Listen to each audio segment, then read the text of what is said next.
నిన్న AP liquor scam కేసులో A2 వాసుదేవరెడ్డిని arrest చేశారు సిట్ అధికారులు. ఈ నెల 27 వరకు రిమాండ్ విధించింది ఏసీబీ కోర్టు. ఈ క్రమంలో వాసుదేవరెడ్డిని గుంటూరు జైలుకు తరలించారు. వైసీపీ హయాంలో ఏపీ ఎస్బీసీఎల్ ఎండీగా పనిచేశారు వాసుదేవరెడ్డి. 3.5 వేల కోట్ల కుంభకోణంలో వాసుదేవరెడ్డిని సిట్ అధికారులు అరెస్ట్ చేశారు.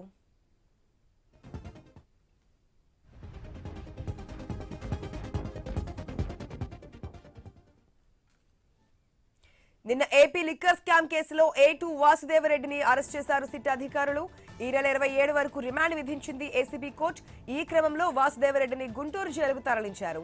వైసీపీ హయాంలో ఏపీ ఎస్బీసీఎల్ ఎండీగా పనిచేశారు వాసుదేవరెడ్డి. 3.5 వేల కోట్ల కుంభకోణంలో వాసుదేవరెడ్డిని సిట్ అధికారులు అరెస్ట్ చేశారు.